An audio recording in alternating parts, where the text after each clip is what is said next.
The great scientist Nikola Tesla, नाम सुना होगा आपने इनका। इनका एक इंटरेस्टिंग किस्सा है, वो सुनो फिर हम आगे बात करते हैं। तो जब टेस्ला छोटे थे तो वो दिन में 20-20 घंटे पढ़ाई करते थे और इसे लेकर उनकी अपने फादर से अनबन भी होती थी। मतलब उनके फादर नहीं चाहते थे कि वो इतना ज़्यादा पढ़े। तो जिन मोमबत्तियों के नीचे टेस्ला रात में पढ़ते थे, उनके फादर ने वो टेस्ला से छीन ली ताकि वो रात भर बैठा ना रहे पढ़ने के लिए। ये तब की बात है जब इलेक्ट्रिक बल्ब वगैरह कुछ भी नहीं हुआ करते थे। तो अब छोटे टेस्ला ने क्या किया सुनो। उन्होंने खुद अपने से ही मोमबत्तियां बना डाली और फिर वो अपने पेरेंट्स से छुपकर रात भर उन मोमबत्तियों की हेल्प से पढ़ते रहते, जितना उनको पढ़ना होता पढ़ते। इसके बाद अपने करियर के पीक में भी वो दिन में 16-16 घंटे 20-20 घंटे काम करते थे। वो जो शेड्यूल फॉलो करते थे वो बहुत ही टफ है, वो आज की दुनिया में हमारे लिए पॉसिबल नहीं है फॉलो करना। और आपको वैसे भी 10 से 15 घंटे की पढ़ाई करनी है, तो आपके लिए ईजी मेथड है। देखो वीडियो में मैं आपको कोई ट्रिक्स टिप्स नहीं बताने वाला, बल्कि एकदम प्रैक्टिकल तरीके से स्टेप बाय स्टेप चीज़ें बताने वाला हूँ। अगर आप ये स्टेप फॉलो कर लेते हो तो बाकी सारी चीज़ें अपने आप फॉलो होगी। ज़्यादा घंटे पढ़ना, याद रख लेना, ज़्यादा चैप्टर्स पढ़ना, सिलेबस टाइम पे खत्म करना, सब हो जाएगा। और इस बात की मैं आपको गारंटी देता हूँ कि ये 10 मिनट आपके कई दिन और हफ्ते बचाने वाले हैं। तो पेपर पेन लेके बैठो, शुरू करते हैं। स्टेप नंबर 1, इन भाई साहब ने बिना किसी कोचिंग के, बिना किसी पहले की हुई पढ़ाई के डेली 15 घंटे पढ़कर सिर्फ 2 महीने में सीए एग्जाम क्रैक किया है। ये इतना नहीं पढ़ पाते अगर इनके पास ऑलरेडी कोई प्लान नहीं होता तो स्टेप नंबर 1 है प्लान बनाओ। अब एकदम परफेक्ट या एकदम स्ट्रिक्ट तो नहीं, बट आप मोटा मोटा लिख सकते हो। जैसे इनका शेड्यूल ये रहा, इससे देख के आपको एक आइडिया मिल जाएगा। उन्होंने इस तरह 15 घंटे स्टडी की है, लेकिन आपको अपने अनुसार देखना है कि आपको कितने घंटे पढ़ना है। बिकॉज देखो, विदाउट प्लानिंग आपका मन नहीं मानेगा, आप डिस्ट्रैक्ट हो जाओगे। लेकिन अगर सब पहले से क्लियर है कि कल क्या पढ़ना है, किस टाइम स्लॉट में पढ़ना है, तो अगले दिन उठते ही आपकी एनर्जी सोचने में और ओवर थिंकिंग करने में नहीं जाएगी कि यार आज क्या पढ़ूं, कहाँ से पढ़ूं। 10 मिनट लगेंगे, रफली लिख दो चीज़ें। Step number 2, motivation. बिना मोटिवेशन के आप किसी चीज़ में टिक नहीं सकते। अभी हो सकता है आपको लग रहा है कि मुझे पढ़ना है, मुझे मेहनत करनी है, पर दिक्कत ये है कि ये मोटिवेशन, ये फीलिंग, ये जोश कुछ टाइम बाद ठंडा पड़ जाता है। तो ये मोटिवेशन या माहौल कैसे बना रहे, इसके कुछ तरीके हैं। नंबर 1 है आपका वाई, कि आपको क्यों करना है, इसे करने से क्या होगा। जैसे कि मैं ये बन जाऊंगा या फिर मुझे इतने मार्क्स आ जाएंगे तो कैसा लगेगा, वो चीज़ विजुलाइज करो। नंबर 2 है घंटा 1.5 घंटा पढ़ने के बाद खुद को रिवॉर्ड दो। नंबर 3, आप किसी मूवी या वेब सीरीज का सीन देख सकते हो, किसी का इंटरव्यू देख सकते हो, जैसा भी आपको बनना है। मोटिवेशनल सॉन्ग भी सुन सकते हो। नंबर 4, बड़ा सपना पाल लो। जो किसी ने नहीं किया वो मैं करूंगा, जो मेहनत मैंने आज तक नहीं करी है वैसे करूंगा, देखते हैं क्या होता है, मेरी लिमिट्स क्या है। नंबर 5, किसी रिश्तेदार ने ताना मार दिया, किसी ने कुछ कह दिया, कोई इग्नोर मारता है, टाइम पे रिप्लाई नहीं करता है, कोई वैल्यू नहीं करता है, या फिर आपकी फैमिली की फाइनेंशियल कंडीशन हो सकती है, आपके हालात हो सकते हैं, बहुत सी चीज़ें हैं। हम किसी भी चीज़ को मोटिवेशन बना सकते हैं। और देखो, इन चीज़ों से एक किक मिलती है, अंदर से मोटिवेशन और इमोशंस आते हैं। इमोशंस यानी एनर्जी इन मोशन। तो इस एनर्जी को यूज़ करो पढ़ाई करने में। और एक बार जब आप पढ़ने बैठ गए, शुरू कर दिया पढ़ना, तो फिर बाद में उसे कंटिन्यू करना बहुत ही आसान है। तो प्लान बना लिया, मोटिवेशन आ गया। अब आती है तीसरी चीज़। एक राजा अपने सिपाहियों के साथ अपने घर आ रहा था, लेकिन उन्होंने सुन रखा था कि रास्ते में एक आइलैंड आता है जहाँ से मायावी आवाज़ें आती है, जो इतनी अट्रैक्टिव होती है कि कोई भी इंसान उस तरफ जाने से खुद को रोक ही नहीं सकता। और वो आवाज़ें बेसिकली एक ट्रैप होता है, धोखा होता है कह सकते हैं, जिससे लोग वहाँ जाते हैं और मारे जाते हैं। अब क्योंकि राजा सेफली घर पहुंचना चाहता था, तो उसने सिपाहियों को बोला कि सारे लोग अपने कान बंद कर दो, और क्योंकि मुझे वो आवाज़ें सुननी है तो मेरे कान खुले रहेंगे, लेकिन मुझे खंबे से बांध दो। उसके बाद मैं कितना ही बोलूँ, कितना ही आदेश दूँ कि मुझे खोलो, मुझे खोलो, मुझे नहीं खोला जाएगा। तो वही हुआ। वो जब वहाँ से गुजर रहे थे तो उस आइलैंड से परियों की वो आकर्षक आवाज़ें, मायावी आवाज़ें आने लगी। राजा ने बोला मुझे खोलो, मुझे वहाँ जाना है, लेकिन उन्होंने नहीं खोला और वो सेफली घर पहुँच गए। आप भी कहीं ना कहीं पहुंचना चाहते हो, कुछ ढंग का करना चाहते हो लाइफ में, लेकिन कुछ आवाज़ें आपको डिस्ट्रैक्ट करती हैं, कहीं और ले जाती हैं, और वो हैं मोबाइल के नोटिफिकेशंस, लोग और आपका मन, जो आपसे फालतू चीज़ें करवा के मज़ा लेना चाहता है, झूठी ओवर थिंकिंग के थ्रू कहीं और ले जाता है। अब मैं आपको वो ज्ञान तो क्या ही दूँ, आपको ऑलरेडी पता है कि आपको क्या करना है। अपना फ़ोन घर वालों को दे दो, लॉक कर दो, डिलीट मार दो social media apps, internet of करके रख दो। और पढ़ाई के वक्त ओवर थिंकिंग का इलाज ये है कि जैसे ही इसका एहसास हो वापस प्रेजेंट में आ जाओ, क्योंकि विचारों की दुनिया एक झूठ है और इसका कोई अंत नहीं है। और लोगों को साफ मना बोल के रखो कि ये पढ़ने का टाइम है तो डिस्टर्ब मत करो। यस यस बोल के आप अपने पीछे लोग लगाते हो जो आपका वक्त और एनर्जी खाते हैं, सीधा नो बोलो। उनको बुरा लगेगा, पर्सनली लेंगे, पर करना पड़ेगा। आज के टाइम पास को, आज के डिस्ट्रैक्शंस को मना करोगे तो ही कल के सेलिब्रेशन को हाँ कर सकोगे।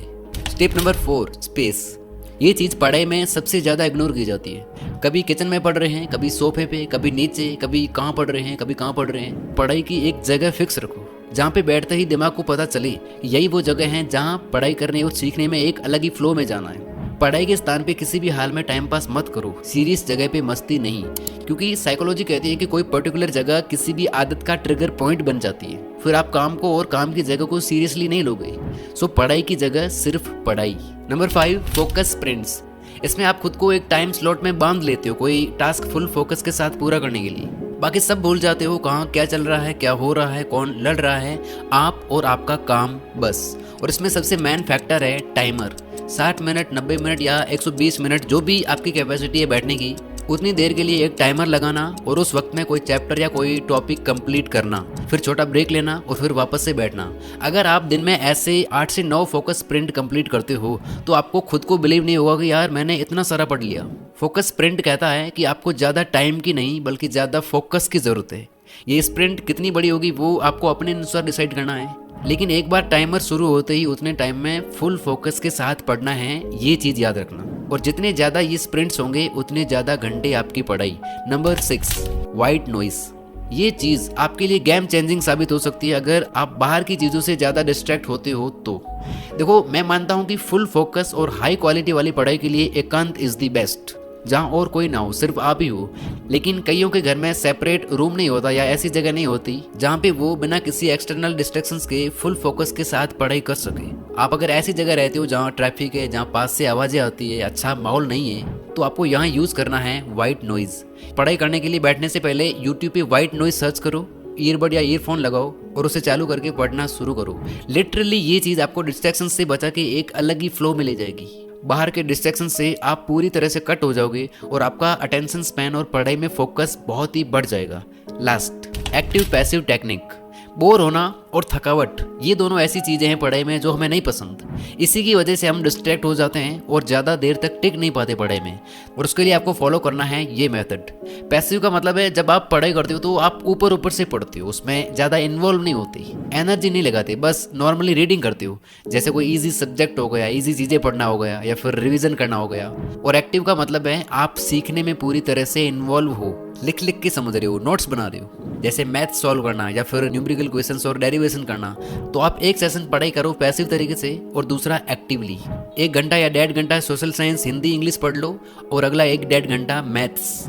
अगर आपको एक ही सब्जेक्ट पढ़ना है तो आप क्या कर सकते हो कि उसी सब्जेक्ट को एक्टिव पैसिव तरीके से पढ़ सकते हो। पहले एक्टिव और फिर जब बोर हो जाओ तो चलते हुए, फिरते हुए या सोते हुए रिविजन कर लो। इस तरह से आपको ऑन एंड ऑफ करते रहना है।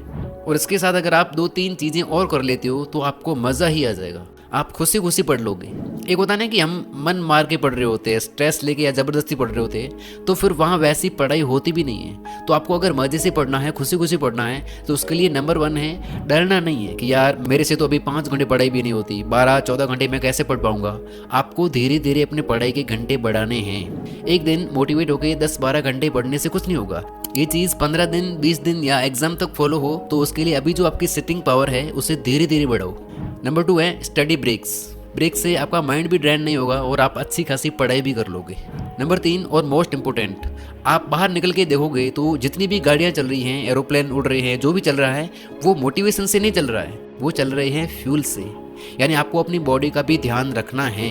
इसके लिए एक अच्छी डाइट, दूसरा पढ़ते टाइम पास में वाटर हो, ये सबसे ज़्यादा इंपॉर्टेंट है बॉडी और ब्रेन को हाइड्रेट और फ्रेश रखने के लिए। तीसरा प्रॉपर नींद और चौथा एक्सरसाइज या स्पोर्ट्स कम से कम 15 मिनट, और साथ में अगर मेडिटेशन वगैरह भी करते हो तो और अच्छा है। एंड फाइनल पॉइंट, आप सब कुछ कंट्रोल नहीं कर सकते, चाहे आप कुछ भी कर लो। कई बार शेड्यूल के अकॉर्डिंग हो जाता है सब और कई बार नहीं होता। कभी डिस्ट्रैक्ट होते हो, कभी नहीं होते हो। किसी दिन बहुत पढ़ाई कर लेते हैं, कभी नहीं कर पाते। तो खुद को कोसना नहीं है, कंपेयर करने नहीं बैठना कि वो तो इतना पढ़ लेता है। टांग खींचने के लिए बाकी लोग और दुनिया है। अगर आप खुद को ही माफ़ नहीं करोगे, खुद को ही सपोर्ट नहीं करोगे तो कौन करेगा। तो रात को एंग्जाइटी के साथ और रिग्रेट के साथ नहीं सोना है, हैप्पीनेस और सेटिस्फैक्शन के साथ सोना है कि आज जितना हुआ है ठीक है, कल और अच्छे से करेंगे। इस तरह आप देखोगे कि अगले दिन आप और अच्छे से फोड़ रहे होंगे। ये सारी चीज़ें याद रखना मुश्किल है, अगर आपने लिखा है तो अच्छा है, वरना अभी लिख लो, स्क्रीनशॉट ले लो और जाके प्लान बनाओ पूरे वीक का। तो कमेंट में कुछ ना कुछ लिख के जाओ, चैलेंज लेके जाओ और कैसे कम टाइम में ज़्यादा पढ़े, वो जितना भी पढ़ा है वो याद भी रही। यानी 12 घंटे वाली पढ़ाई अगर आपको 6 घंटे में करनी है और अच्छे से करनी है तो उसके लिए ये वीडियो देख सकते हो या बाद के लिए भी सेव कर सकते हो, बिकॉज आपके टाइम से कोई भी वीडियो, कोई भी न्यूज़ कीमती नहीं है। Wish you all the very best. Thank you so much for watching this video.